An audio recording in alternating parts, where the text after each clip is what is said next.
வணக்க மக்களே, நாம் இந்த ஆரோக்கியமான பதிவில் நம்மளுடைய எலும்புகளை ஆரோக்கியமாக வச்சுக்கொள்வதற்கு, எலும்புகளை பலமாக வைத்துக் கொள்வதற்கு என்னென்ன மாதிரியான உணவுகளை எடுத்துக்கொள்ளணும் அப்படின்றத பற்றி தான் பார்க்க போகிறோம்.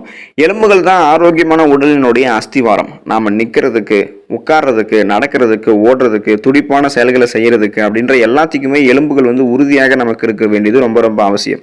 எலும்பு ஆரோக்கியமாக வலிமையாக இருக்கிறதுக்கும், முறிந்த எலும்பு விரைவில் ஒன்று சேர்வதற்கும் ஒரு சில உணவுகள் நம்ம எடுத்துக்கிட்டோம் அப்படின்னாலே எலும்பு உறுதியாக இருக்கிறதுக்கு உதவிகரமாக இருக்கும். ஸோ அந்த உணவுகள்லாம் என்னென்ன அப்படின்றத பற்றி தொடர்ந்து பார்ப்போம். அதை பற்றி பார்க்கறதுக்கு முன்னாடி இந்த வீடியோக்கு மட்டும் ஒரு லைக் கொடுத்துட்டு அந்த தகவலை உங்களுக்கு தெரிஞ்சவங்களுக்கும் ஷேர் பண்ணிடுங்க. இது அவங்களுக்கும் பயனுள்ளதாக இருக்கக்கூடிய ஒரு ஆரோக்கியமான பதிவு தான். இது போன்ற அப்டேட்ஸ்கள் நீங்கள் தொடர்ந்து பார்க்கறதுக்கு நம்மளுடைய ஹெல்த் நியூஸ் சப்ஸ்கிரைப் பண்ணி வச்சுக்கோங்க. பக்கத்தில் இருக்கக்கூடிய பெல் பட்டனையும் கிளிக் பண்ணி ஆல் அப்படின்ற ஆப்ஷனையும் மறக்காம செட் பண்ணி வச்சுக்கிட்டீங்க அப்படின்னா நான் போடக்கூடிய எல்லா அப்டேட்ஸும் உங்களுக்கு நோட்டிஃபிகேஷன் அடிக்கடி சேரும். சரி வாங்க மக்களே, இப்போ வீடியோக்குள்ள போயிடலாம்.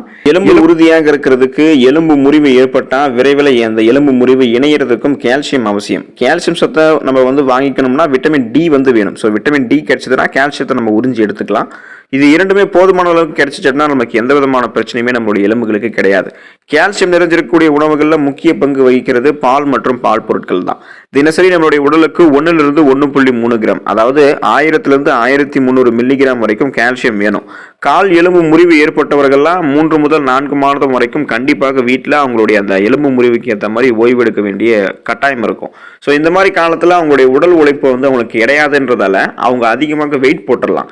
ஸோ கண்டிப்பாக இவங்கெல்லாம் கொழுப்பு நீக்கப்பட்ட நிறைய பால்களை எடுத்துக்கலாம். ஸோ அதுக்கப்புறம் பார்த்தீங்கன்னா இந்த லாக்டோஸ் இன்டாலரன்ஸ் சொல்லக்கூடிய ஒரு பால் ஒவ்வாமை பிரச்சனை இருக்கு. அந்த அலர்ஜி ப்ராப்ளத்தில் இருக்கிறவங்கலாம் தினசரி சோயா கீரை, பீன்ஸு, பழச்சாறு இதெல்லாம் சாப்பிட்டாலே 1 கிராம், அதாவது 1000 மில்லிகிராம் கால்சியம் உங்களுக்கு கிடைச்சிரும்.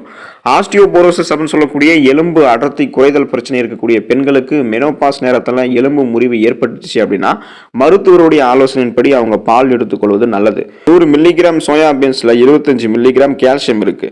எலும்பு முறிவு ஏற்பட்டவங்க தினமும் காலையில் சோயா பால் அருந்துவது நல்லது. இதில் கொழுப்பு மிக மிக குறைவு அப்படின்றதால உடல் பருமனானவர்களுக்கு கூட சாப்பிடலாம். 100 கிராம் மீனில் இருக்குன்னு வச்சுக்கலாம். ஸோ அந்த 100 கிராம் மீனில் 15 மில்லிகிராம் கால்சியம் இருக்குது. ஒமேகா 3 கொழுப்பமிலங்கள் கொண்ட நெத்திலி மீன், வஞ்சிரம் மீன், கட்லா மீன் உள்ளிட்ட மீன்களை கூட நீங்கள் சாப்பிடுவதன் மூலமாக எலும்பு அடர்த்தியை அதிகரிச்சுக்கலாம். ஆட்டுக்கால் சூப் எலும்பு முறிவு ஏற்பட்டவங்க குடிக்கலாம். எலும்புகளை ஆரோக்கியமாக வச்சுக்கணும்னு நினைக்கிறவங்களும் குடிக்கலாம். ஆட்டுக்கால் எலும்பு மஜ்ஜையில் கால்சியம், பாஸ்பரஸ், மெக்னீசியம், இரும்பு சத்து உள்ளிட்ட தாது உப்புக்கள் நிறைந்திருக்கின்றன. இதை நீங்கள் எடுத்துக்கிறதால எலும்பு விரைவில் உங்களுக்கு கூட ஆரம்பிக்கும். 100 மில்லிகிராம் நண்டுல 16 மில்லிகிராம் கால்சியம் சத்து இருக்கு. எலும்பு முறிவு ஏற்பட்டவங்க 3 நாளுக்கு ஒரு தடவை நண்டு சூப் குடிக்கலாம்.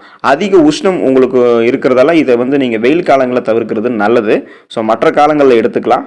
கொள்ளுல நீங்க கொள்ளு எடுத்துக்கலாம். கொள்ளு சோயாவுக்கு இணையான கால்சியம் சத்து நிறைஞ்சிருக்கக்கூடிய ஒரு உணவுப் பொருள். எலும்பு உறுதிக்கு இந்த கொள்ளு மிக மிக உங்களுக்கு ரொம்ப அவசியம்.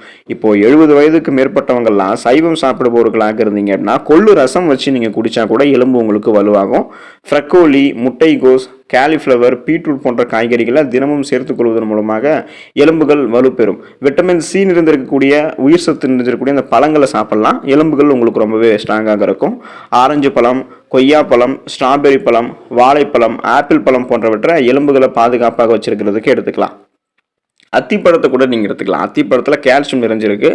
100 கிராம் அத்திப்பழத்தில் 26 மில்லிகிராம் கால்சியம் இருக்குது. இது தவிர கேரட், வெண்டைக்காய், வெங்காயம், சர்க்கரை வள்ளிக்கிழங்கு ஆகியவற்றை கூட நீங்கள் அன்றாடம் உங்களுடைய உணவுகளை சேர்த்துக்கொள்ள வேண்டியது ரொம்ப ரொம்ப அவசியம்.